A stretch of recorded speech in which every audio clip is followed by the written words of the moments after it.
listening to the Comic Book Bears podcast. I'm Billy Z. I'm Steve Morey. And unfortunately, we had Justin for a brief period while we were recording, and then he was gone with the snow. I don't know how else to put it. It was either snow or Xfinity being awful. Right. So let's give you some background about this particular episode.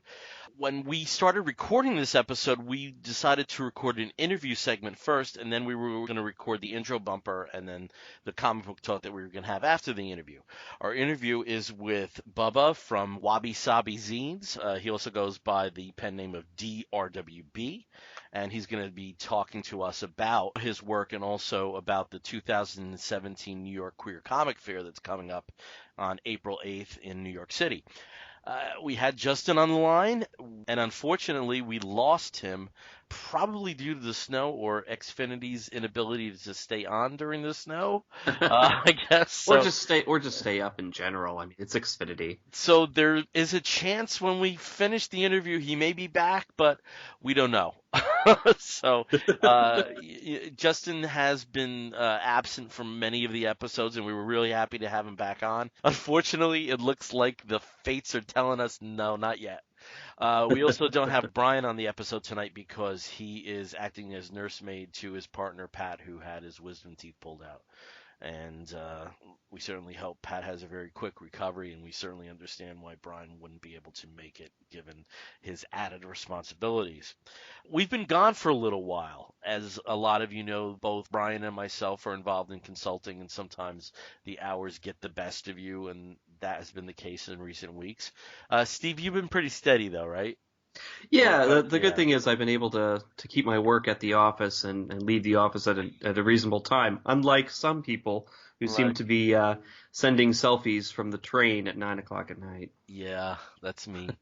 Definitely talking about me. They're cute selfies, though. Yeah, just sleepy cute selfies. Sleepy cute, maybe a couple drinks in them selfies. You know what? You got to keep Papa charming. All right. So, as I said, we were going to start off the show with the interview with Bubba. We'll be back after that with some current comic talk. All right, we're all ready to start with our first segment, and our first segment contains an interview with Bubba from Wabi-sabi Zinez. Thank you so much for joining us for the show. Oh, my pleasure, my pleasure. Okay, we have a bunch of stuff to talk to you about, and when we do have a guest being interviewed on our show, we tend to be like Loverboy and start from the start. So my very first question to you is, how did you get into comics and sequential art? Let's see. Well, I was drawing and drawing a lot of dicks, and I realized that there should maybe be a story and not just dicks. And I already liked comics and I already liked stories, so I figured, what the hell, I'll put the dicks in the stories, and this is what you get. Well, we've definitely had our fair share of sequential art dick talk in the past, so glad that you're on board to join in on that. Before we get started, though, in regards to your work, there is an event coming up on April 8th in New York City that you are co-sponsoring with Carmine Street Comics, and it goes under the banner of the New York City Queer Comic Fair. So why don't you tell us about that? Yeah, so I was, New York City is a great city. It has a lot going on, but I was looking at the kind of market. I don't even really want to say market, but just like the opportunities for independently published queer artists, of particularly sequential artists. And there are things like the Art Book Fair, which is a wonderful event, but it's huge and it's very curated and geared towards the art world. There are zine events, but it's like the feminist zine fair, which again is a thing I love, but my work doesn't really fit into. Mm-hmm. And there's even stuff like FlameCon, which I know you've been to, another wonderful event, but it again, it has the feel, it mirrors a large convention of the convention world, and I wanted something that was a little more homey, a little more earthy, like what you would expect from a zine fair, and like I said, geared just for sequential artists.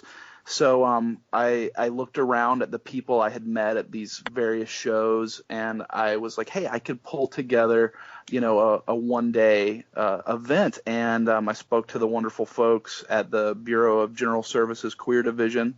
They already carry my comics, so I was like, hey, could we host this here? And Greg, one of the owners there, was super behind it, super supportive, and we pulled it together with a Kickstarter, and I think it's really excited. Yeah, and how did you get Carmine Street Comics involved?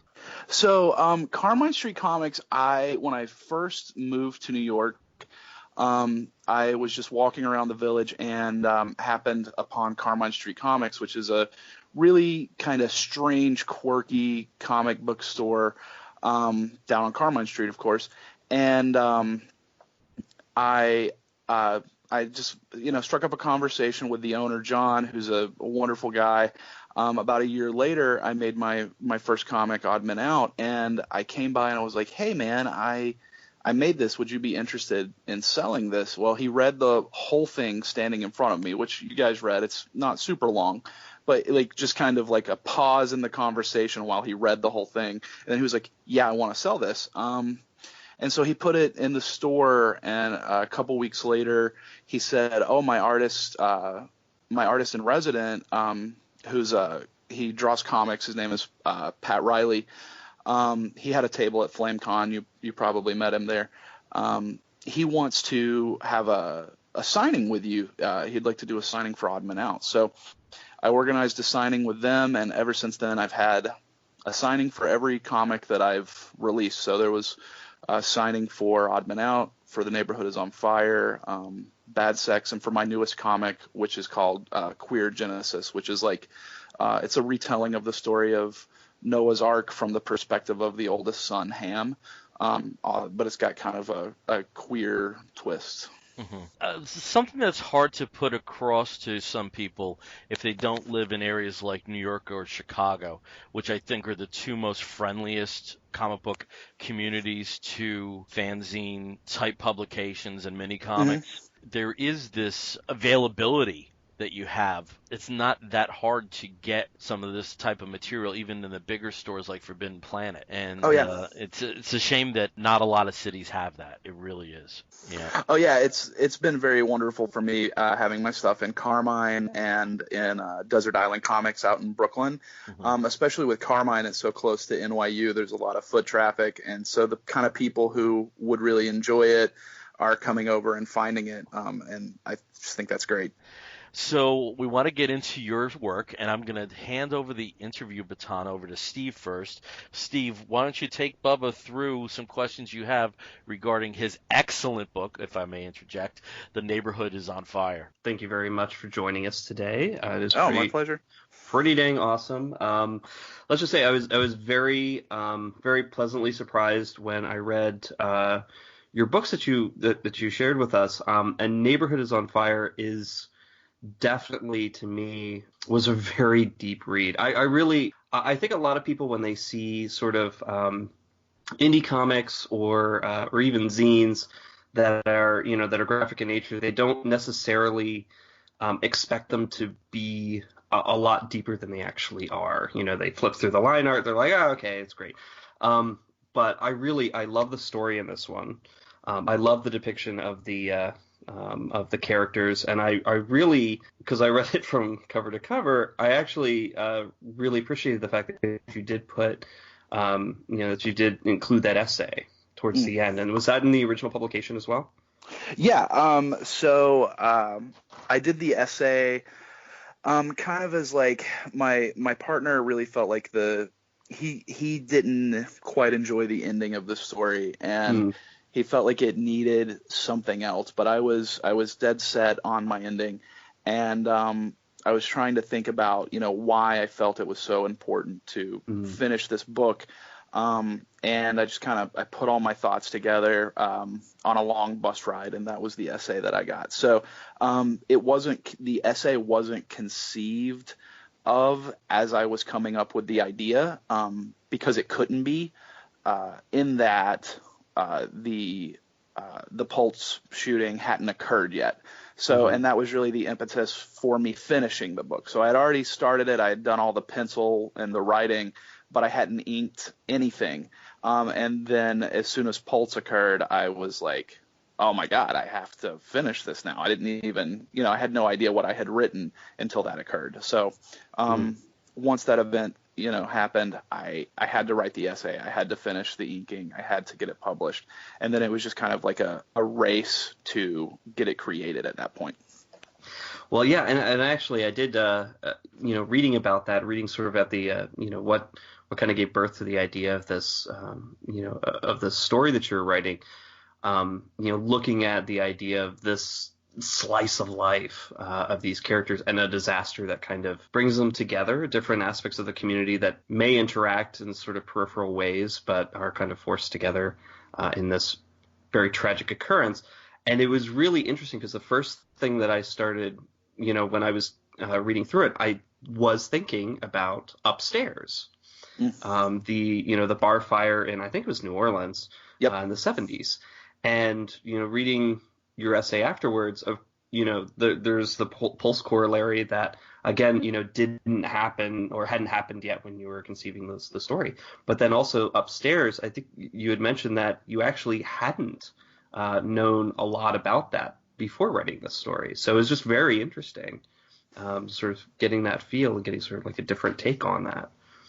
Yeah, I think I was maybe halfway through writing this when I learned about the Upstairs fire. I had a friend come over, and I'm a photographer as well, and we did a photo shoot on the fire escape of my apartment for a zine that I was doing at the time, and we pulled a lot of imagery from old fire escape patents, and we were attempting to incorporate the history of fire escapes, why they're so important and when cities started requiring them. And he came across the stuff on the Upstairs Lounge and sent it to me. It wound up not making it into that zine because that kind of ended up being a more celebratory kind of fun zine, and we didn't really want it to get bogged down in that history. But, the ideas were still there, and then they wound up kind of coming out through the rest of the story. It was once I learned this, I was now I've got a little more direction. I kind of know what needs to happen. Yeah, and it's I really thought that was a really interesting, I don't want to call it a twist because it's not really, it's a natural progression for that story that kind of takes these disparate people who all have their very interesting struggles that you present very well and very poetically, if you don't mind me saying, into a situation where they are forced to interact in what's a very stressful and scary situation. But yeah, going back to, and I don't want to spoil this to anybody who hasn't read this. I want to encourage people to actually read it. For the ambiguity from the ending, and again, you don't have to be too specific of it, was that something that, I know that you did mention that you definitely had to have this, in this kind of ending, for the story, that you didn't want to change it, especially, even with Pulse happening. Is it something that, I don't know if you want to talk about that a little bit, sort of, how, why you decided to stick with that type of ending? So I think, the whole work is leading up to this one moment, right? The story clearly has sexual components, but I think it's ultimately about people. And for the amount of, I really don't think it's super graphic, really. I'm flipping through it again, thinking about it as we're looking at it. And it's graphic, but it's about these people's internal lives. But it has that element of sex, and sex has this natural arc. It has a natural narrative of desire and build up, and then action, and then immediate release, right? Or not immediate release. Let's hope not. But it has this natural progression, right? And so I wanted to both acknowledge that and then kind of disrupt it at the same time. So I feel like the ending gives people what they expect out of a story that has graphic sexual components, but it also completely, for me, breaks that expectation, and it delivers in a way that is hopefully, is there like a word for a good frustrating? I don't know. Like I want it to be like I want it to be like gratifying but not gratifying, like finished but frustrating, and like not even really a cliffhanger. But I don't know. I don't want to give the ending away, but hopefully this makes sense to you.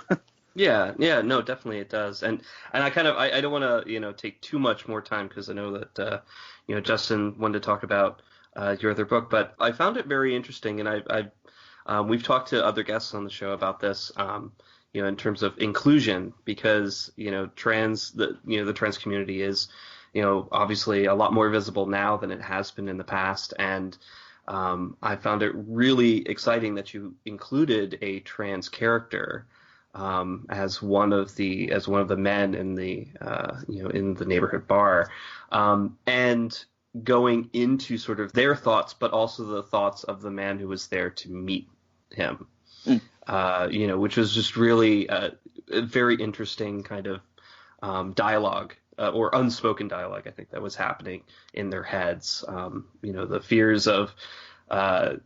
The fears and uncertainties of the trans character, but at the same time also the fears and uncertainties of the other man who was there to, have either a potential tryst or a potential long-term relationship, something happening, some kind of connection, knowing full well about the other person. So it was very interesting. I really liked that. And I'm not sure where I'm going with this because it's not really a question. But go ahead. I really did. It was wonderful to be able to see that, because in a lot of stories kind of around gay bars, it's sometimes something that is either invisible or it's not really talked about in a lot of of the especially bear community, but also in in general gay community that's not dealing with the drag scene or with very fringe queer kind of issues, because it's not necessarily fringe so much anymore. Yeah, I definitely would like to speak to that a little bit if we have time. Do we have time? Yep. Yeah. Okay. So when I was in graduate school, I was studying American Studies, and I kind of tweaked everything I was doing so that it was about gender and women's studies. Because if you can't tell from reading this stuff, I like queer theory, but I also like stories that are accessible. My undergraduate degree is in English, and then my graduate degree is in American Studies. So like I care about the story. And one of the things that I studied a lot was the representation of transgendered characters across various media. I had the opportunity of going around and presenting at a couple colleges on the representation of transgendered people in children's books. I eventually went on and presented a paper about the representation of transgender people in web comics and other comics.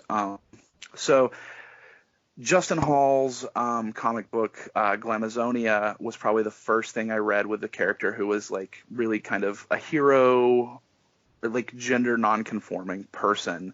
And also Justin Hall's stuff is wonderful, independently published. I think that was published through, no, I can't remember now. But so then after that, I read Dylan Edwards, who is this wonderful, he's a trans man, comic artist and storyteller, and he wrote this wonderful book called Transposes. This like looking into the like slices of just these little slices of life of various trans people. And one thing I noticed and that I saw theorists talking about was the underrepresentation, not just of trans people in general, but how trans men are overlooked. We don't really talk about trans men because in our patriarchal society, it's more startling when a man a biological man decides or feels as though she should transition into being a woman. So the entire kind of trans male community gets just kind of ignored. You don't see their narratives showing up in popular culture. We have a very popular, we have Orange is the New Black with a very popular trans character, and that's wonderful. But we don't see trans men in similar settings. So it was important to me to have a trans character. It was also important to me to show a trans character that I could relate to. I'm kind of part of the bear community. I see trans men who are in the bear community trying to find their way, and so I had both this kind of set of knowledge from college and then this kind of set of experiences from people I know in my world. And it was important to me that the people that I experience and the people that I care about are ultimately represented. Yeah, and that's excellent. That is something, like you said, trans men tend to be more invisible in, not just in the general community, but also in media representation, in comics and in TV, in film, etc. But yeah, it was just it was very exciting to see that in indie comics work and just have it be part of. And again, because this book has a big sexual component, the fact that it didn't shy away from a trans man's sexuality in terms of his interaction with another man, which is just really very cool. So I've totally taken up way too much time, but it looks like we may have lost Justin. He has disappeared. Yeah, we are recording this just as the East Coast is about to get some tremendous snowstorms. So we think we lost Justin, but I will take the interview baton from you, Steve, and cover the next bit, which is Bubba's book, Odd Men Out, Love at First Knuckle. Why don't you give us the Reader's Digest version about this particular book?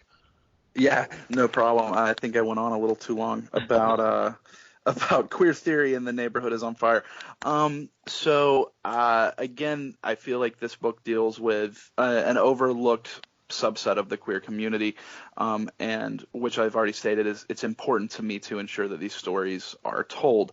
So Odd Men Out focuses on the odd-numbered years in a long-term committed relationship of a gay couple, two men who have to come to terms with what it means to be gay and committed in a post-marriage world where everyone can now, well, everyone in quotation marks can get married.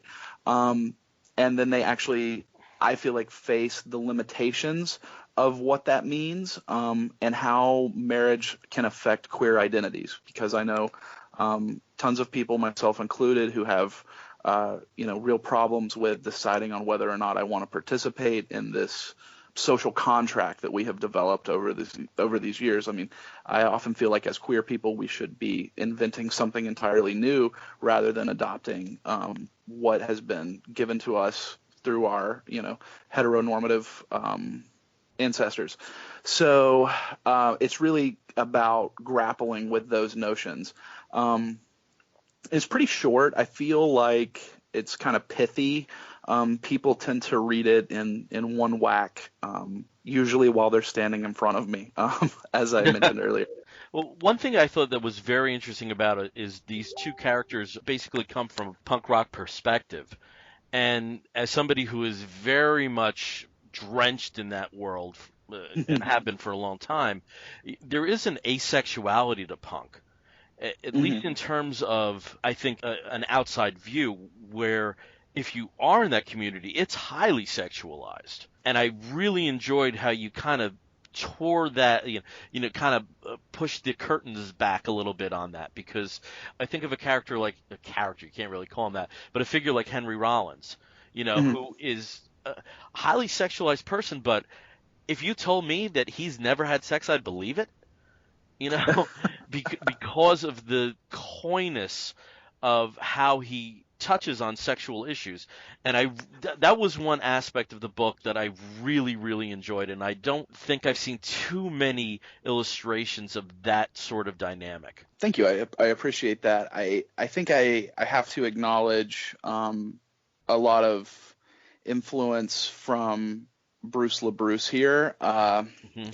I am a little too young to, and also from the country where there was no punk scene.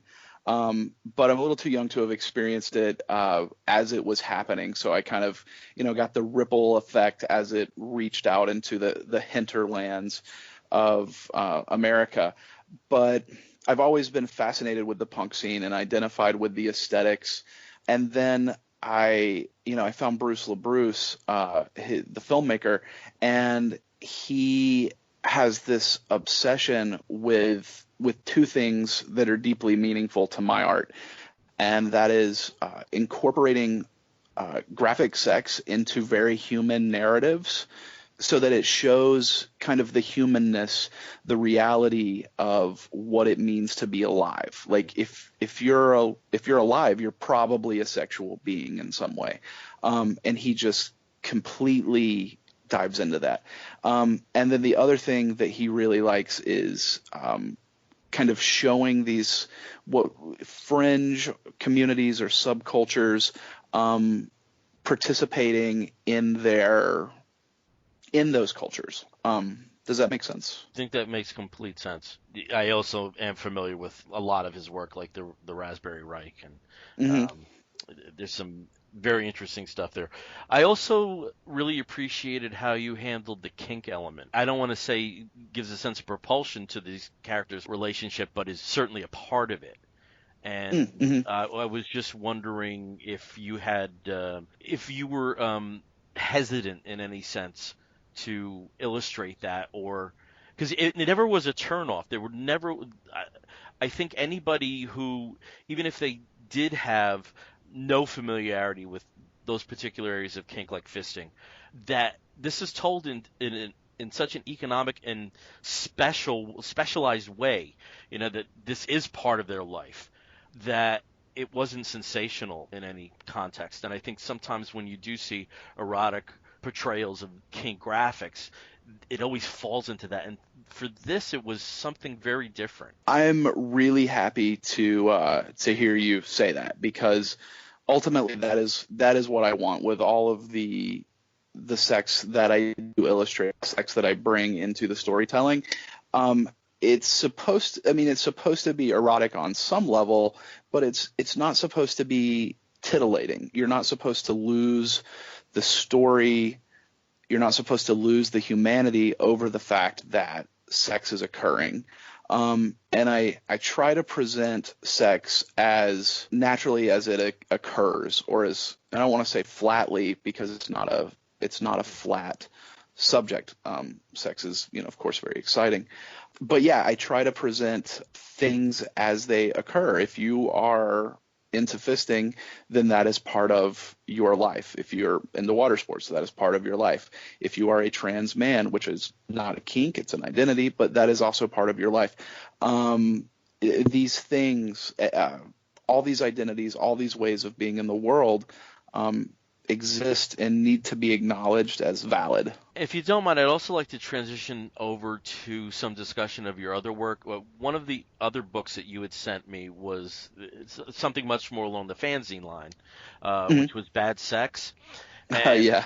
Now, I have to tell you, you throw a queer-oriented story at me titled The Football Lesson, there's no way I'm not going to read it. As I look around and see all the Green Bay Packer paraphernalia that exists in this house, this story really, really touched me. And just to give a very basic overview of it, there's a young man who had a math teacher who was also the football coach in high school. And years later, they make a connection. Was that a pretty good quickie coverage? Oh yeah, that's perfect. I think the only thing I want to add is that of all the stuff that we've discussed, Bad Sex is the only one that's actually a representation of my life. Okay. Those are my stories. Okay. The other ones are made up. They're narratives pieced together from all kinds of sources, but Bad Sex is memoir. So. Okay. Well, I have to tell you that my first major male crush was on a chemistry teacher of mine in high school, Bill Molnar. He was also the baseball coach, and I ended up working for him over the summers as a lifeguard at one of the local swim clubs. Oh, lucky you. You got to see him shirtless. Very, very close to him personally, and called him coach. And it never got sexualized, I can tell you that, but I would have been that young man racing at 80 miles an hour if I had gotten that call at some point. And what struck me about that story, not just the personal connection that I can envision myself in the position that I assume you were in there, but there was such a poignancy to your descriptions of him and how somebody who you assume is on the down low, just given the indications you have about the drinking and all that. There was such a sweetness to it that I think is missing in a lot of erotic fiction, particularly a lot of gay fiction. Well, I can't say fiction because you're saying it's autobiographical, but it is that sort of graphic erotic narrative. And thank you for that. I love seeing something that can titillate on one aspect, but at the core of it is something with a lot of heart and a lot of I just keep going back to that word sweetness. That makes me really happy. I appreciate that. And that's actually my very first comic. That was the first thing I drew. It wasn't the first thing I released, but it was the first comic I drew. So I was figuring a lot of things out. As you can probably tell, it looks different than the other books. Mm-hmm. It does feel more fanzine-y. So, but I'm really happy that it connected with you on that level. Right. And I'm looking through the catalog there, and there's a lot of interesting pieces that I'm seeing in the Wabi-sabi Zinez catalog here. Some that don't touch on queer issues like For Travel Welcome. And something that seems a book that I am fighting myself not to break out the Amex card here, Papa, Portrait of an Archetype, which is an exploration of the Ernest Hemingway bear daddy type. Why don't you just tell us, apart from some of the other works, but also at the same time, who are some of your influences? Because as I was glad to hear about Bruce LaBruce, especially with the connection with zines and queercore. And as Steve and I were talking about, we're seeing like a little bit of Linda Barry, a little bit of maybe Matt Groening a little bit. As we tie into some of your other work, who are some of your influences that kind of pushed you into putting pen to paper? Well, I think primarily I'm ultimately a poet. If you look through the page, you'll see almost the majority of the stuff that's there in my store is poetry. I've been an artist off and on, like a visual artist off and on throughout my life. I would go through spells where I would draw, and then I would just kind of get frustrated and stop. It's only been recently that I've had the gumption, the stick-to-itiveness to push through and tell a story visually via drawing. I love comics, and I always have, but I've always been more of a fan of kind of the lower, not lower, but like independently published stuff. So my first comics were like Johnny the Homicidal Maniac and Squee. These things published. I can't remember the company that produced them. I Feel Sick was another one. They're this kind of like edgy punk rock, like mid-90s MTV kind of, black and white. And then later I got into, I'm trying to remember his name here, which is requiring me to stand. Ted McKeever.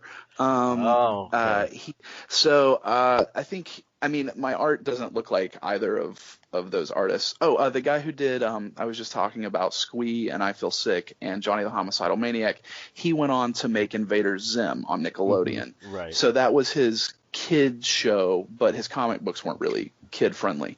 Right.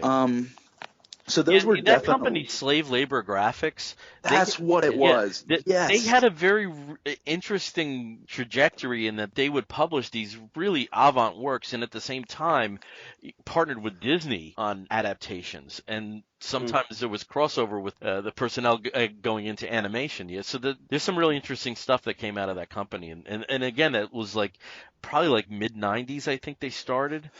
Yeah. Oh yeah, that seems right. Well, they also worked with Evan Dorkin with Milk and Cheese of all things. Mm-hmm. But yeah, Johnny Homicidal Maniac, that was the one reason I went into Hot Topic proudly with my head held high to purchase back in the 90s. I had no problem doing that for that and Squee. I'm glad that Johnny and Squee have not been forgotten. They're near and dear to my heart. Probably my earliest comic inspiration. I didn't get into my work doesn't have any superheroes in it, but I didn't get into reading anything with superheroes until I was probably 22, 23. Mm-hmm. So kind of after I'd already had those influences. Trying to think what else in the comic world has influenced me. Well, as I mentioned earlier, Justin Hall, seeing his independently published work was very important to me because I found his zines and I was like, oh wow, I'm not the artist that he is, but I was like, I could make this. I could figure out how to put a book together. And then seeing the things that he did that were larger publications like Hard to Swallow and Glamazonia, I was like, okay, there's a progression to this. Things can get bigger. But outside of comics, there's like a lot of poets who really spoke to me. I was particularly a fan in high school of the Beat Poets, because how can you be in high school and not love Allen Ginsberg? So yeah, Allen Ginsberg was a major influence just on the fact that I wanted to write and I needed to express something. And it's basically been my whole life. I've kind of had this compulsion to create obsessively. I mean, you look at my store online, that's everything I've created in the past 2 years. So that's all 2 years old. I just can't help myself. I'm constantly writing. I'm writing when I'm on the train. I'm writing when I'm on the couch watching TV, if I'm not drawing. So why don't you just give us a brief overview of some of your other work, because yeah. as I said before, some of this looks really, really interesting. Okay, so Papa is a book of let me start with this. So I was over in the East Village getting some photographs that I was picking up, pictures that I was getting developed. Actually, I think they were the pictures from my zine, Fire Escapes. And there was a person on the street selling books, on a blanket, and they had a copy of this unofficial Ernest Hemingway biography called Papa. And I have always loved Ernest Hemingway's short stories. His just economy of language, his minimalism. I've just always found it incredibly beautiful and moving. And then also Hemingway as a character has always been just super attractive to me. I think he was a beautiful man, just gorgeous to look at. His kind of macho, over the top, uber masculinity is simultaneously attractive and also very clearly, to me, a facade. So I find him very interesting in looking like what is below this, bare skin that you're wearing. Mm-hmm. And so I got this, I bought this book for like $2. It was already worn out. It was like published in the 70s. Had several people read through it and yellow its paper, make notes. And I just figured, I was like, you know what? While I'm reading this, I'm going to turn every page into a blackout poem. And so as I was reading, I would either draw on the page when I finished it a portrait of Hemingway, or I would mark out words, and then the words that I left on the page would become a poem. So I did this through about half of the book, and then I was like, I was like, whoa, I kind of have something here. What is this? And so I stepped back and I looked at all the pages, and it kind of looked like a museum exhibit or something. And I was like, I think I'm just going to organize this into a book. Like I had no idea what I was making when I was making it. But I just decided this is a book. So yeah, I put it together and I sold it at the Rainbow Book Fair last year here in New York. And it's probably I think Papa and Odd Man Out are my two most popular books. People really respond to Papa. It's really interesting to me how they gravitate towards that. Yeah. You just knocked me out with something you said, because I'm thinking of historical figures that, for me, fall into that bucket, like Teddy Roosevelt or General George S. Patton, and the nature of artifice and facade. And you just encapsulated something for me that I've never been able to define like that. So thank you. You just reminded me that I have fully intended and keep forgetting to write an erotic fan fiction of me with a time machine picking up Hemingway, Teddy Roosevelt, and Walt Whitman for an orgy. So thank you for that much needed reminder. Oh, I just hope he yells out "bully." Wow. This conversation went into a direction I did not expect it to go. But... You're welcome. You're welcome for that, sir. There's also I would like to talk about a couple other things that are up on the store, just to highlight some of the other people that I work with. I run a zine that is completely submission based called Dick Pic, and it's more than what it sounds like, but it was conceived of as just kind of this exploration of like what the dick pic is in the life of people. Like we see, on apps and people send them to us. And like, so we get all these photos of dicks, and we see these photos of dicks. It's like all Tumblr is. And what does this mean? How are we cropping ourselves? Like, what are we leaving out of the picture when we only take a picture of our genitals? And so I started with that premise, and then I just took submissions from people. I was like, I posted on Tumblr, send me a dick pic. And then people sent me stories, they sent me art, they sent me dick pics, and I cobbled together the first issue, and then the second issue is still up on the store. There's a couple of them left, but yeah, people submitted from all over the world. The cover comes from as far away as Boston, and the back cover is actually a French artist who does woodcuts. The backgrounds are like a letter that a friend wrote to me. He wrote his story to me in an actual letter. There's art in there from Australia, England, Canada, Colombia, Ecuador, Peru. Yeah, there's these wonderful guys in there who they're an artist collective, and they go by Top Bottom with no vowels. So it's just Top Bottom, no vowels. And they did this wonderful series of photographs of naked men with flowers covering their genitals.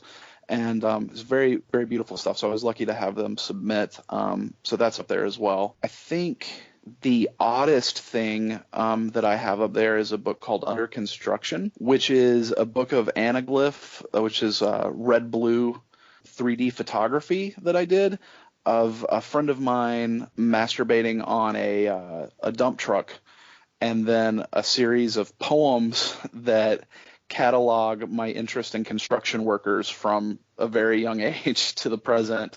And then there's also an audio track that is like linked via QR code. So it's like this strange analog immersive experience of like reading poetry and hearing the soundscape and seeing this man in 3D masturbating in a dump truck.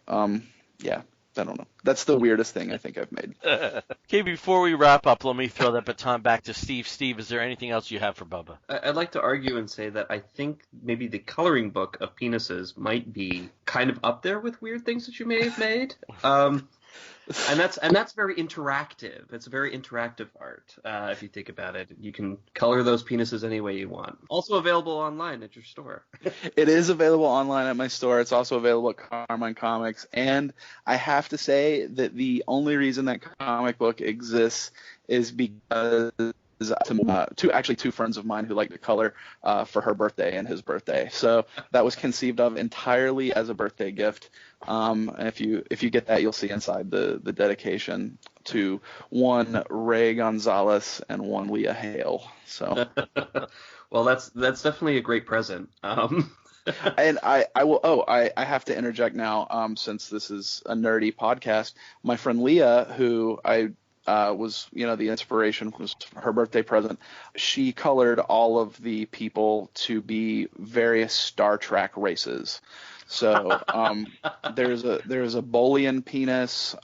She's just all sorts of wonderful things. She is also featured in Dick Pic 1 and 2, by the way.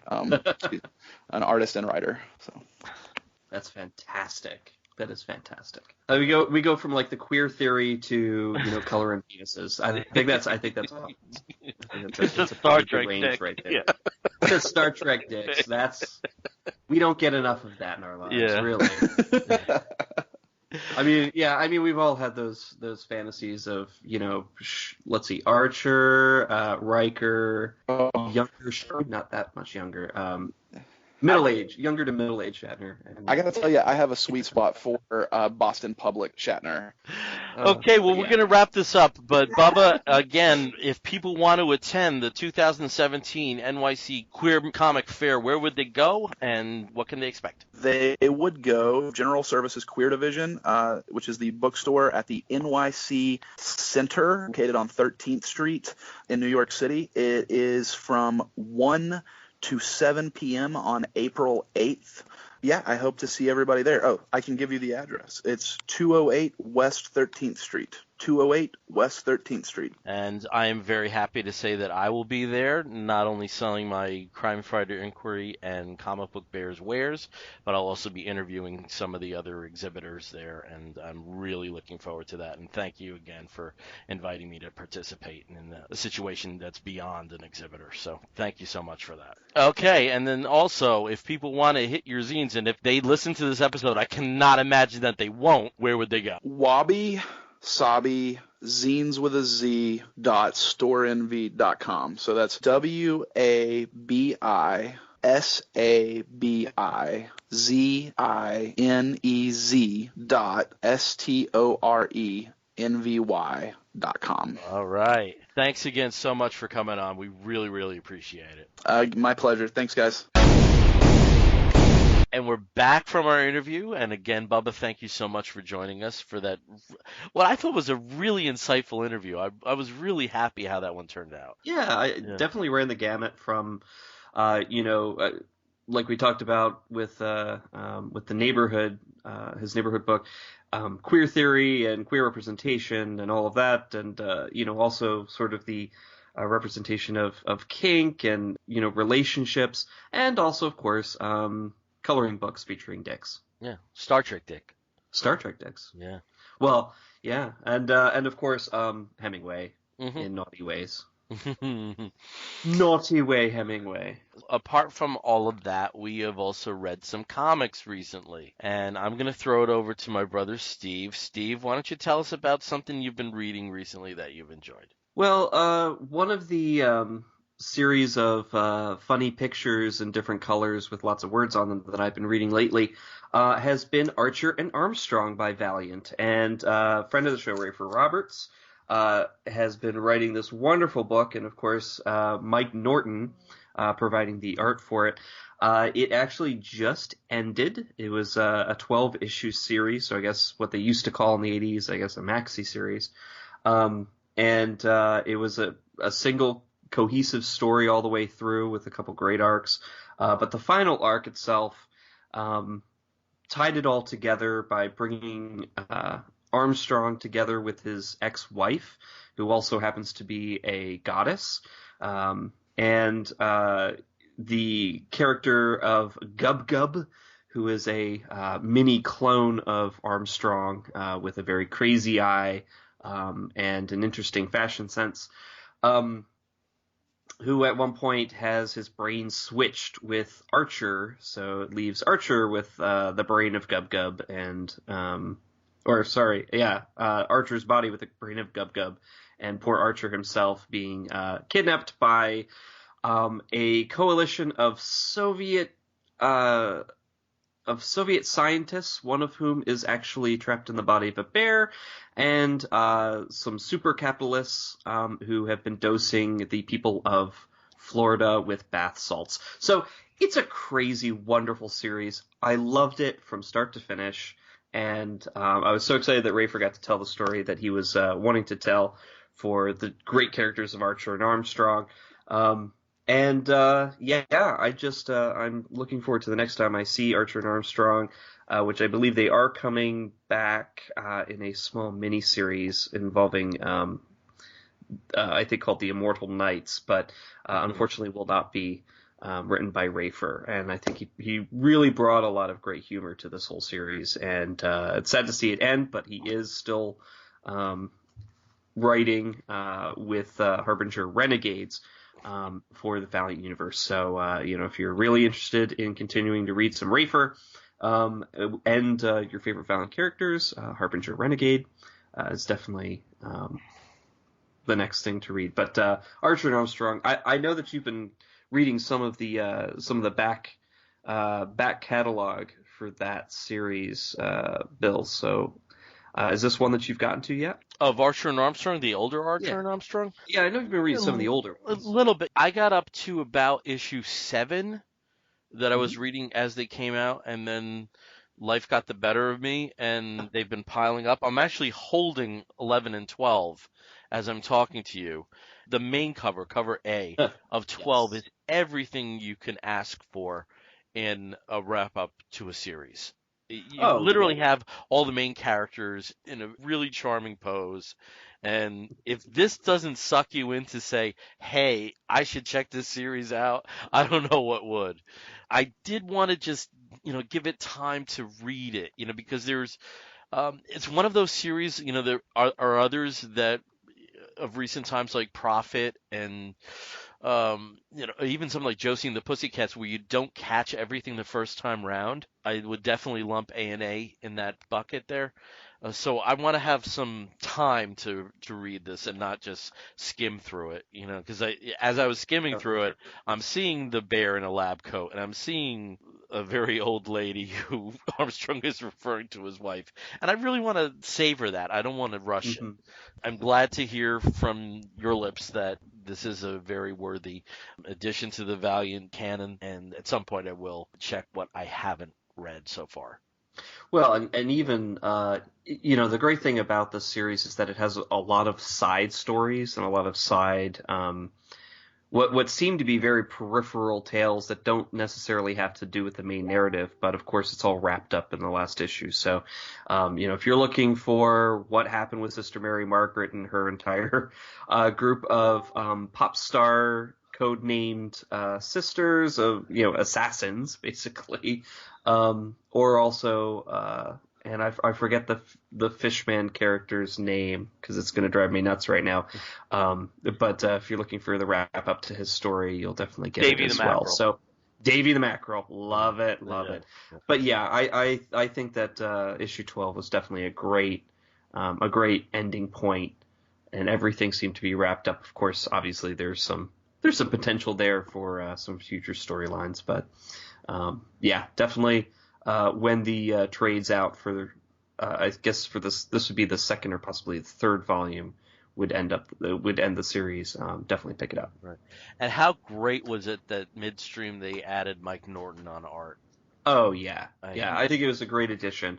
Not that the original artist was terrible, very far from it. He was great. Right. But Mike Norton also, I think, really just added. He has a great sense of humor in his artwork. There's a great sense of joy to his art. Oh, yeah. I think you've seen that in works like, not just his own stuff like Battle Pug, but, I mean, just really wonderful upbeat stories, and a series that I think was an absolute joy that I hope people check out, especially since it's at the 99-cent point on Comixology, which is Billy Batson and the Magic of Shazam. Did you read that when that was coming out?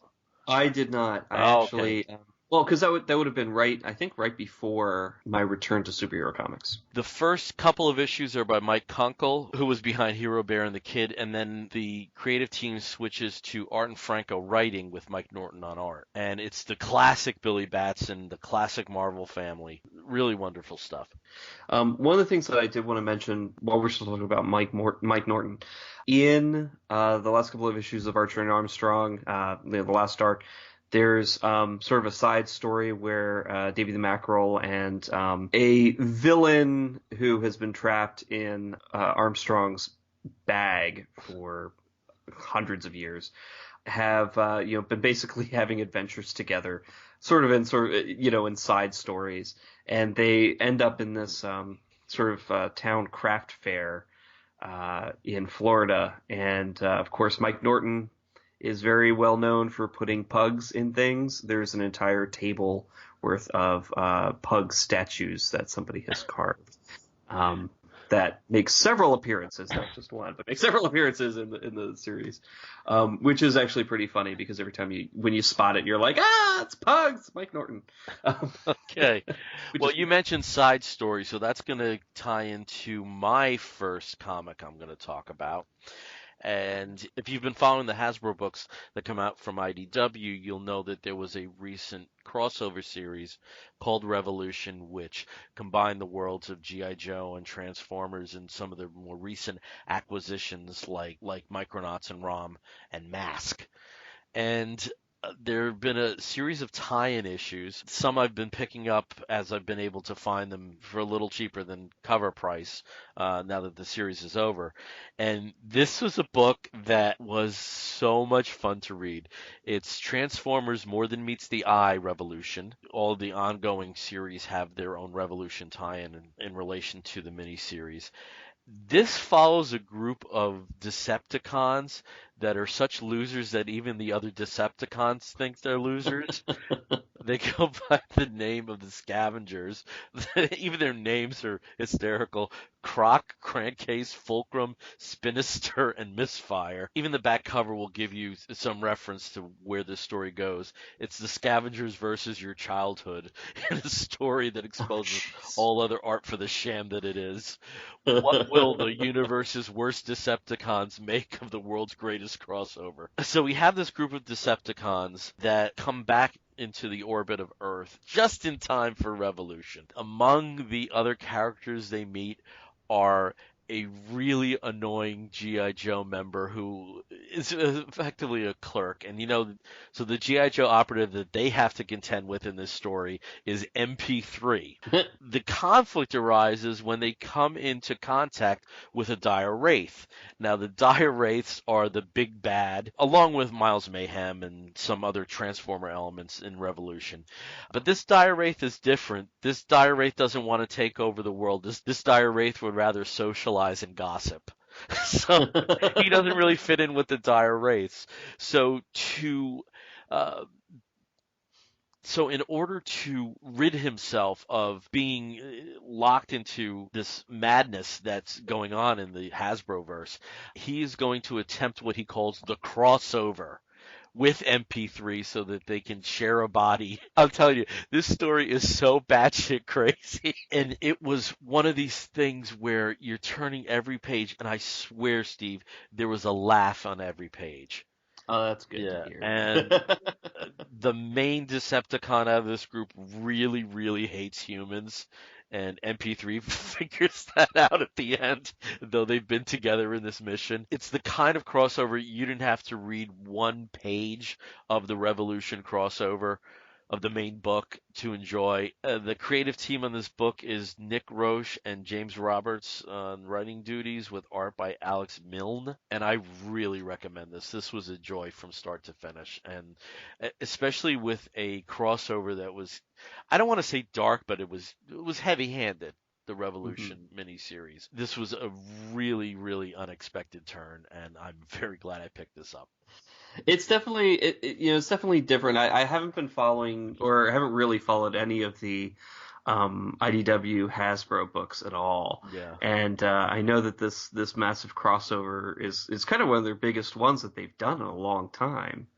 Yeah, I think with IDW, a lot of their crossovers have been, and they've been very interesting constructs where, they've had infestation and I forget what one of the other ones is, where there's this loose connective tissue to an event.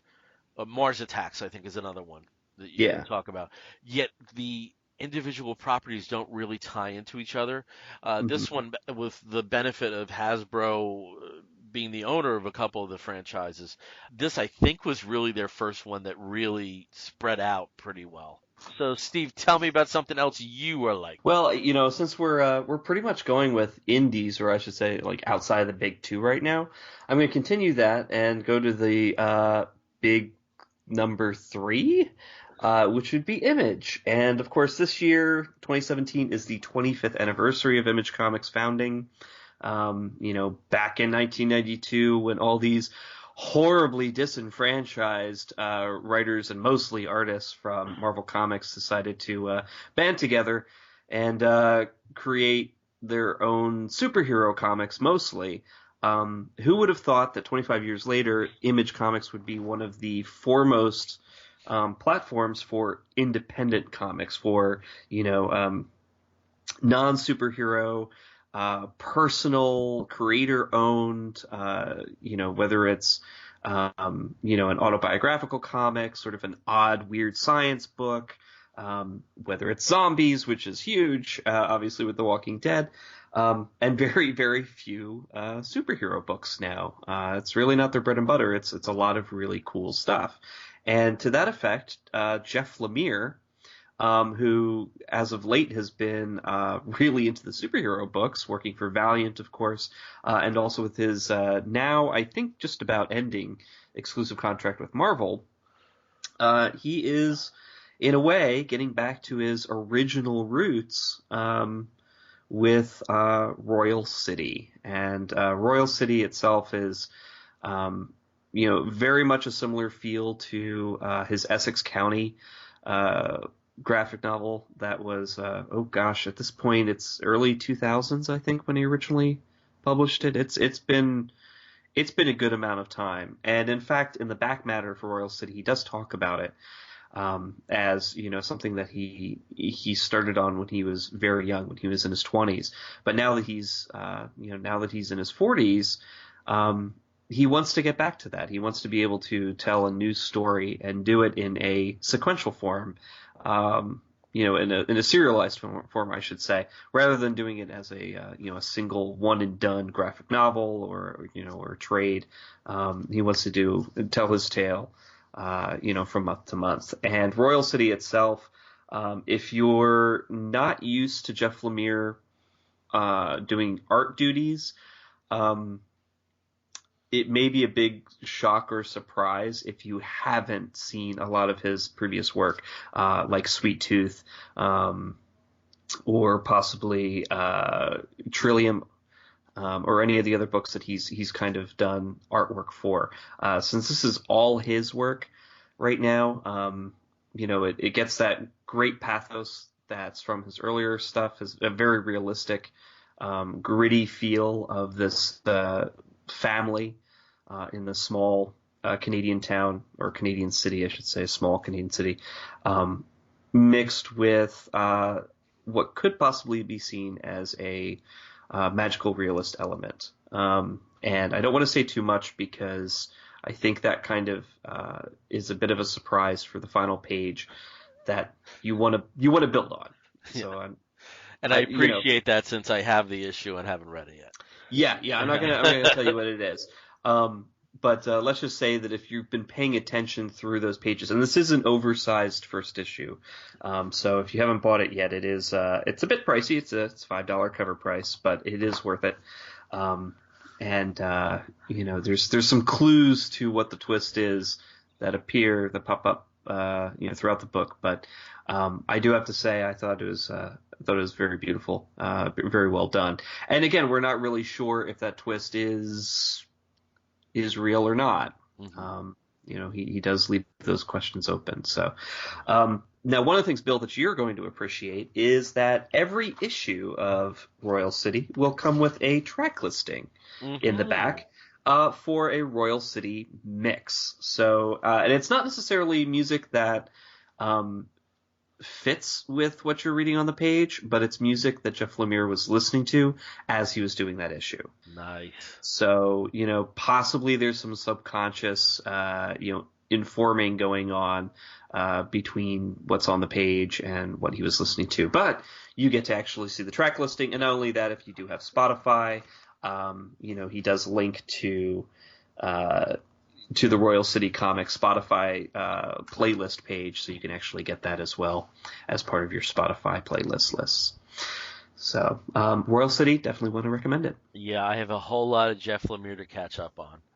There's a whole lot of Jeff Lemire out there. So there's a whole lot of Jeff Lemire out there. But, tons of Jeff. I'm surprised he even had time to read this, but he does say that this is something that he's actually been working on for a while. And in fact, his essay in the first issue was written back in March of 2016. So it took about a year from that point for this to actually come out. So that's kind of gives you an idea of how long sometimes it takes between gestation, writing, art, and publishing of a book. So you had a book that came out from what is probably the number 3 publisher.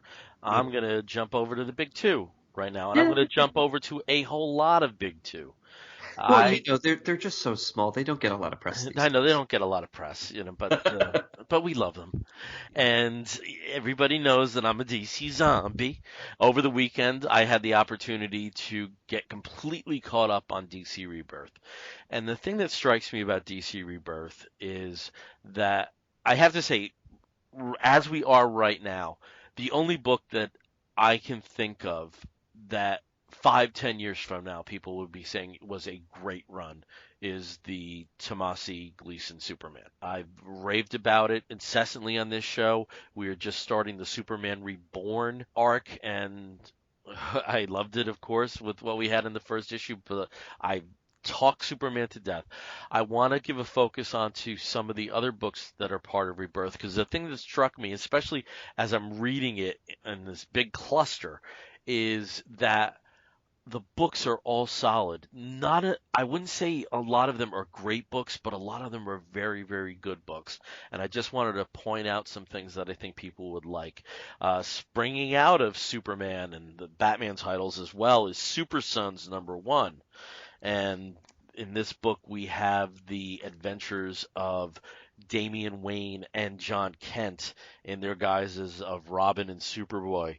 And this is written by Tomasi again with art by Jorge Jimenez, and there's a hell of a lot of buzz over Jorge Jimenez right now, and he's a very good choice for a series that is focused on younger characters, that has a very, very kinetic feel. Batwoman Rebirth #1 recently came out. If you wanted a primer on Batwoman, this gives you everything you need to know about that character in 20 pages. A minor tweak, given that the reason for her dismissal in the past, Kate Kane's dismissal from the Army, was because of Don't Ask, Don't Tell. As we move on from time, that may not be the most effective mechanism, so there's a slight recon there, but it doesn't really disrupt anything that you came to know about the character. Justice League of America has recently started with a Rebirth issue and the #1 issue. This is written by Steve Orlando with art by how do we pronounce this again? Yvonne Rice? Oh, Steve, we pronounced it right once, didn't we? It's Rice, yeah. Yeah, okay. So we have Batman forming this offshoot group of Justice Leaguers with Black Canary, the Ray, Vixen, Killer Frost, the Atom, and Lobo. Okay, Lobo hasn't annoyed the shit out of me yet in 2 issues. Yet. So we have that there, and I think that's off to a very promising start. We have the end of Phil Jimenez's work on Superwoman with the end of Who Killed Superwoman arc. And we see where Lana Lang and Steele and members of the Luthor family are at the end of that arc. Some really, really stunning artwork and some really solid storytelling in that.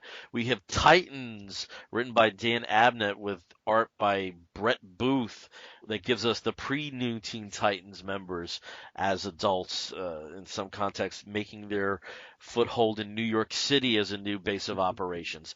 And a book that I think is a big surprise to me, one of the consistently weaker books I thought throughout the New 52 was Red Hood and the Outlaws. Yeah, I think that got a lot of flack for being tits and ass. Tits and ass. A lot of, and for somebody who never had a connection with the character, I guess Scott Lobdell just loves.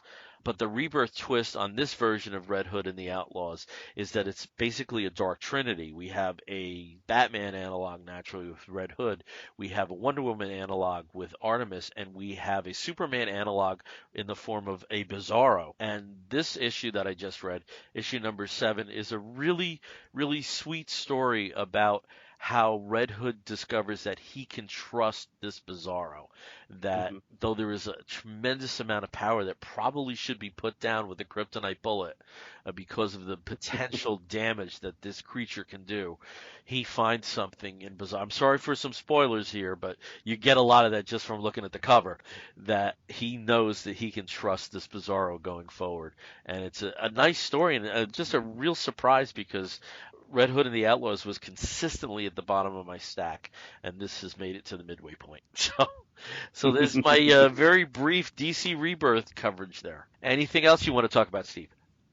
Yeah, I just wanted to, while we're still with the big two, and it's not Rebirth, and it's kind of technically not part of their main line of comics right now. But I did want to mention, I feel kind of remiss if I didn't, is Wildstorm #1, or The Wildstorm #1. Warren Ellis, of course, on writing duties. I mean, who else could it be? And then John Davis Hunt on art duties, I think, with Ivan Placentia. But I wasn't really sure what to think about this. I've never been a huge fan of the Wildstorm imprint when it was out there.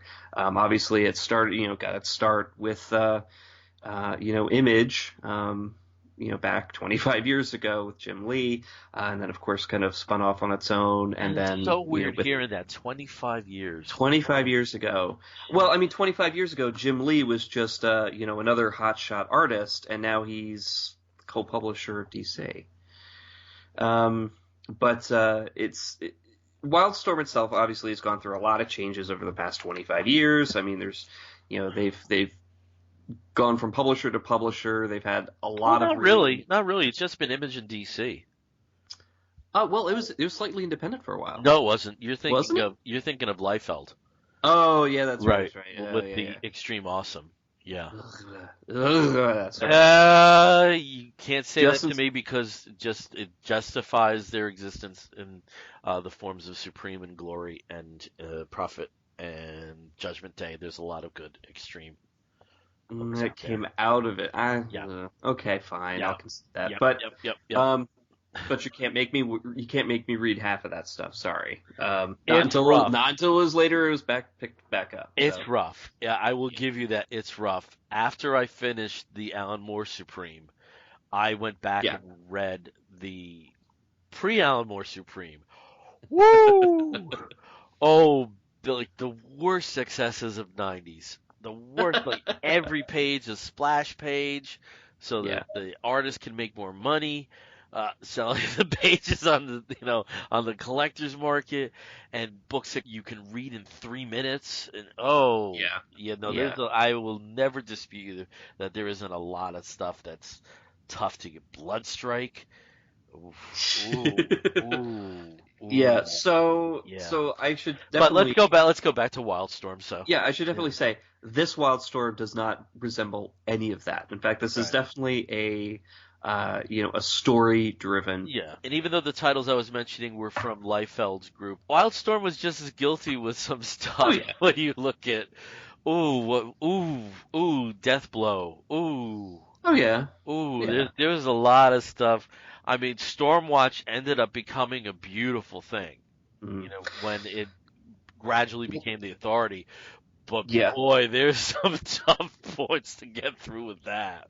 Well, and see, that's the thing. Baby. Stormwatch itself, reading it now, going back and reading some of the later Stormwatches before, obviously the full-on DC treatment back in, I think it was part of the New 52 as well. Skip that. But if you go back to the Stormwatch that then morphed into the Authority, it's so cool. It's really cool. It creates and gives birth to a lot of great characters that are still around today. But what you had to get through to get to that point, yeah, true. I never was a fan of Gen 13 in any form. No. Yeah, Gen 13, no. And also, here's the thing, too. Wildcats is probably the first book that sort of launched the idea of Wildstorm as a concept, and then eventually as a label. And that's what this book kind of tries to recreate. So instead of the splash page art driven version of the book that just looks like a total page for page copy with slightly different costumes of the X-Men from the early 90s that Jim Lee helped redesign, it creates a really different alternate take on the entire Wildstorm universe. And the reason why it's not part of the main label DC is because it isn't going to deal with the main heroes of the DC universe. It's going to be very independent of that. It's going to stick to itself and try to revise what was the Wildstorm universe independent of DC. Now, so that doesn't mean we are going to have Apollo and Midnighter as we've already seen them in the DC universe, but we're also going to have Apollo and Midnighter in the Wildstorm verse. Exactly. You've got them. You've got Voodoo. You've got obviously the characters from the Wildcats, and characters from Stormwatch that were part of the DC universe and are still presumably going to be in the main Rebirth universe if we do see them, like we've seen Midnighter and Apollo, of course, in that standalone excellent miniseries. But if this is going to be a completely new vision of them, that Warren Ellis is acting as the main storyteller, but also the main architect of what this world's going to look like. So, that being said, I didn't like it that much. I've heard that a lot. That is literally the next book on my pile, and I wasn't able to get to it. I have heard from a number of people that there's a disjointedness about it that prevents them from saying they enjoyed it. And I think there is a little bit of that cognitive dissonance that's required when you're reading characters that you've already read in very different contexts, even though they are the same characters that are being completely reinvented. I'm sure that it's very similar to people who had been reading DC quite religiously right before the New 52 happened. Where it's just sort of, hey, these characters that I know and love are characters that I'm really familiar with. Now they're restart, they're reset, and their histories don't exist anymore. These characters are interacting in a way, they're presenting themselves in a way that are very different from what I remember them to have been. And, for better or worse, I mean, it could just be, an unfortunate pilot episode where the elements are there, but they haven't quite gelled yet. So I haven't read issue 2. I don't believe it's been released just yet. I think it's coming out next week. But in any case, I'm hoping that it gets a little bit better. But if I were to go just on this issue as a bellwether, I would not be very impressed. I can't recommend this issue hopefully by the second issue it will get better. And then, because there are a lot of plans for this, there's several books that are going to be spinning off from this. Several years are already planned out in terms of storylines, so it'd be a shame, if the work doesn't live up to the hype. Well, Steve, you have consistently talked about books on this show tonight that I have, which I haven't read yet. And I would like you to talk about one book that I have read, because when I told you about it, it motivated you to grab it out of the pile. Can you please provide a few words about Astro City number 41? Astro City number 41. Just a quick little thing. I have a pile of unread Astro Cities sitting on my table downstairs right now. It's one of those books that I love so much that I know is always going to be a consistently wonderful read, that to me it's okay that it's on the bottom of the pile, so to speak, because I know that if I get so frustrated with everything else, I can always turn to that and we'll have some enjoyment. Well, unfortunately, it's been several months since I've had a chance to turn to it. And Bill, when you mentioned that number 41 was just such a great read, and if they were to end Astro City today, it would have been a perfect last issue. It would have been a great coda. Perfect last issue. Glad it's not, but it would have been perfect. Yeah, it's definitely not. It is the 100th issue of Astro City, if you count all of the previous series, miniseries, and volumes that Kurt Busiek and company have put out. So it's Astro City number 41 from the Vertigo series, but it's the 100th overall issue. It is oversized, which is great to tell the story.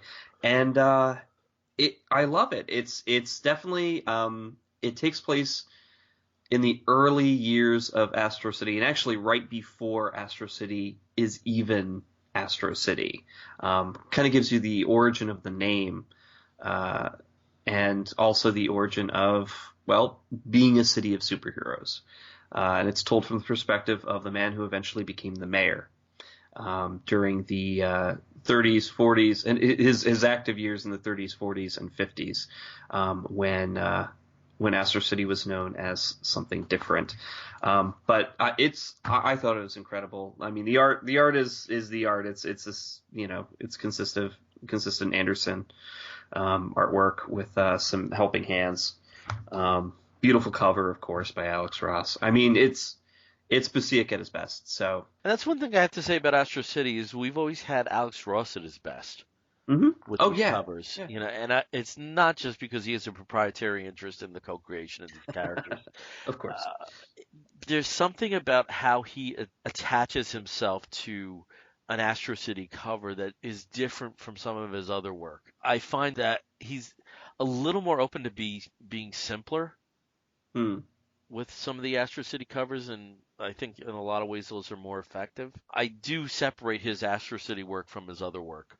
Yeah. The other work is celebratory in a different sense, where it seems more personalized. I just always felt that way. And it was really interesting. Before we started recording tonight, we were talking about Astro City and how you mentioned that you tend to let it accumulate. For people who don't know, apart from the mini-series, like the Dark Ages, most of Astro City is done in one or done in two tales. Though you can read them separately, there's something that's so interesting that it's a much more satisfying read if you do read them in clusters. I don't know why that is, but we both seem to have that experience. The one thing about Astro City is that it's a series of short stories about different characters that that operate in the orbit of the superheroes in Astro City. Some of them are, of course, directly about the superheroes themselves, right.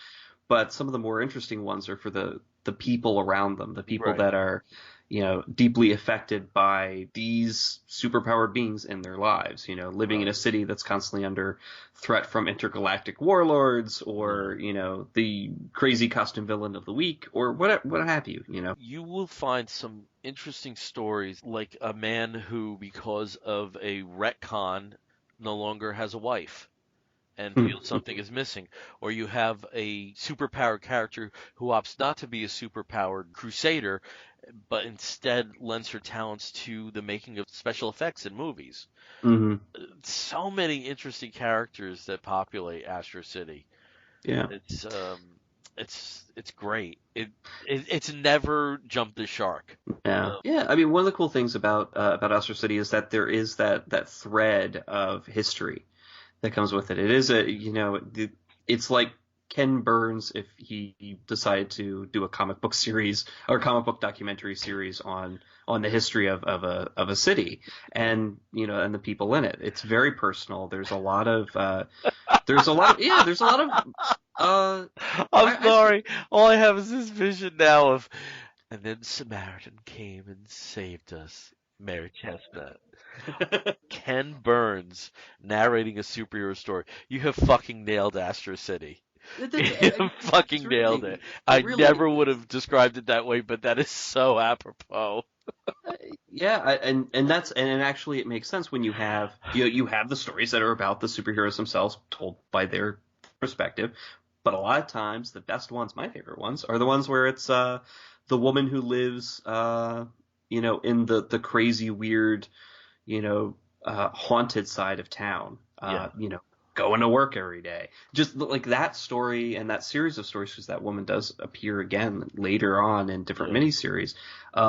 You get to grow with them. You get to recognize them. You get to see that character that, hey, I got into their head, 30 issues ago, and now I see them in this other story interacting from a different perspective. And it's very cool.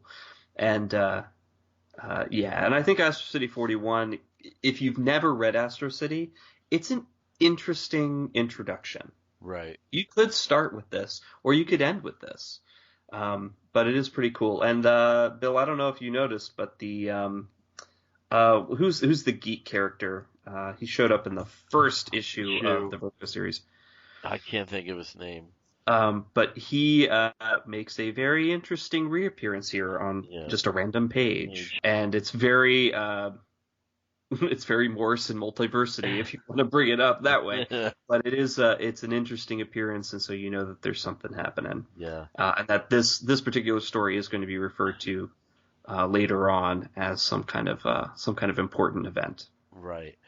And I forget what context this came up in. I'm pretty sure it was before you joined the show, and it may not have even been a Comic Book Bears conversation, but one time, and I'm interested to hear what your reaction to this was. When you talk about entry points for comic books, something that I always said would be a great entry point for people who have never read superhero comic books is Batman Year One. I think that's a really good introduction to superheroics for people who have not read comics before, because it doesn't go overboard with the superheroics, but there's enough there to put you into that particular unreality. For people who haven't read comic books in years that might want to return, I can't think of a better welcome back than Astro City Life in the Big City, which was the first miniseries. So that was always my answer with the asterisk for Astro City. Like, if you had read comic books before, Astro City was your place to go to jump back in. And it's amazing that when is it? We're about 20 years now. It has been over 20 years. It doesn't feel like that, yeah. Issue number 26 was the 20th anniversary. Yeah, jeez. So we're 23 years or so now. Well, about 22, 23. It's still very fresh. I reread it last year. It's still very fresh. Yeah, I do have to say, when I started this, and this is, for anybody who's listening who hasn't read Astro City, go back and read the trades. That's the way that I started with Astro City, and it, like Bill said, it works. It works to read these in chunks, in collected chunks, because you really get the feel. It's like reading a great book of short stories, where there's just different perspectives, but there's the unifying, the single unifying thread that all these people are living in this big city. And, like everybody says, New York is a character in all those New York movies. Astro City is. There's a reason why the book is called Astro City. It's about the city. It's about the people who live there, whether they have superpowers or not. It rarely leaves that area. There are a couple storylines, yes, but right. Most of the time it's set there in the city, sometimes very intimately, right. In the city. So in an apartment or an office building for the entire issue. Right. And it's also the kind of series like, okay, you might read a story that's based around the Confessor, and it might not resonate with you, but the next story you read might involve Silver Agent, and that may draw you in. It's kind of like Midnight in the Garden of Good and Evil. In that, I think the reason that some people didn't love the movie of Midnight in the Garden of Good and Evil, if you were a fan of somebody like Joe Odom, there's very little there. And I think you find your favorites, but they're still part of this bigger canvas. I think this is another argument about reading Astro City in clusters, is that you may not resonate with the first thing that you read, but there will be something that may be the next thing, the very next thing you read that totally drags you in. Mm-hmm. It's an interesting series, and there really isn't anything else like it that's extended this long. I mean, certainly we've had universes that were based on analogs, and there's a Superman analog, there's a Batman. There's familiar things there, but we haven't had one that's lasted this long and become its own character so beautifully. Mm-hmm. So, yeah. That's the most we've ever talked about Astro City on the show. It probably has been. Although I did talk about issue 26, the 20th anniversary, because it's a revisiting of the first ever issue. Yep. Which is very cool. So okay, we've talked enough about that. Sorry. Okay. Well, we've been at this for a while, and we know when to leave a party, so we're going to wrap this party up. And when we do wrap an episode of the Comic Book Bears podcast up, we do so by going to the final segment, which is the Woofs of the Week segment, where we signify something, sometimes a comic book, but more often than not something else, like a film or a TV program or a charitable initiative. Anything under the sun that we think you, fair listener, may enjoy. So, Steve, what is your Woof of the Week? Usually my Woof of the Week is either a film or a TV show, so of course I'm not going to disappoint. I'm going to talk about a film that I saw. One of those motion pictures that you may have heard so much about. And that is Logan. So I went and saw Logan this past weekend, and I ended up seeing it twice. I saw it with a bunch of friends on Saturday, and then saw it with my husband on Sunday. And I do have to say, great movie. It is the best Wolverine movie that there's been. I mean, obviously the first one is no contest. It's a pile of steaming garbage. The Wolverine was pretty good, although it kind of fell apart at the end. This one, from beginning to end, to me, was a great film. And if you take away the mutant element, if you take away the X-Men element, or all the baggage that comes with being an X-Men film, it's a beautiful standalone Western, and I usually hate Westerns. But I thought it was well done. It was a wonderful swan song for both the character Professor X, with as played by my God, I've just forgot his name. Patrick Stewart. There we go. How can I forget Patrick Stewart? Mr. P. Stew. But also a great ending for Hugh Jackman as Wolverine too. I cried. I know I cried several times this movie, especially at the end. Bill, I know you didn't cry. I can't conceive of crying at this movie. Yeah, I cried. I loved it. I did enjoy it. I have a lot of reservations about it. And we will talk about that at length in a future episode, because if you'll notice, because we haven't been that active, we haven't talked about Batman Lego. We haven't talked about Wolverine. One of our co-hosts hasn't seen it yet, and that's why we were tabling this discussion. Yep. But Steve loved it so much he had to get it in his woof. So we will talk more about Wolverine and why I think he's nuts that he cried at it. But I don't want to put forward that I didn't enjoy the film. I enjoyed it. There's a lot of great things, but there's a lot of things that I didn't really cotton to. So we'll talk about that at some point. Okay, my Wolf of the Week is a podcast which is not Missing Richard Simmons, which is blowing up the world. And Damn it! I thought you were going to talk about that. No. I'm going to talk about another podcast. I want to give a shout out, a Wolf of the Week, to Frangela, The Final Word, which is a podcast I'm enjoying. We have Frangela, who is the comedy team of Francis Collier and Angela Shelton. They are regulars on the Stephanie Miller Show. And there's something very special when Frangela delves into politics and social issues. And that's what this podcast is all about. The Final Word, real news, real funny. Short spurt episodes. I don't think any of the episodes have been longer than an hour. You can go over to frangela.com and get more information. Subscribe to it on iTunes. I think their main point of entry is Audio Boom, which is becoming a really interesting platform to introduce podcasts to me. Frangela, The Final Word, real news, real funny, a podcast I heartily recommend. Well, them's our woofs, and that means we're wrapping up this episode of the Comic Book Bears podcast. We thank you for listening. If you want to reach out to us, you can do so by sending an email to comicbookbears@gmail.com. You can find us on the Twitter and the Tumblr and the Instagram as Comic Book Bears. You can find us on the Facebook as Comic Book Bears Podcast. You can subscribe to us through iTunes, and we are happy to announce we are back on Stitcher Radio. Yay. This time under our own steam, and you can find all of our past episodes on Stitcher. You now can find all of our past episodes on iTunes as well. There's a couple of lost episodes which may be in your feed or may not be by the time you listen to this episode. Depends how intrepid I am over this weekend, but very soon you will have the entire universe of Comic Book Bears podcast, UKPNW 40 podcast, Thundercast, and the Tito and Bill Goodtime Hour. Everything that may have been lost with the disbandment of the Earth 2 Podcast Network, it's all back. So, Yay. Very, very happy about that. So, until next time, I'm Billy Z. I'm Steve Morey. You're going to hear a woof and an explosion. We'll be back real soon. Take care, everyone. Woof.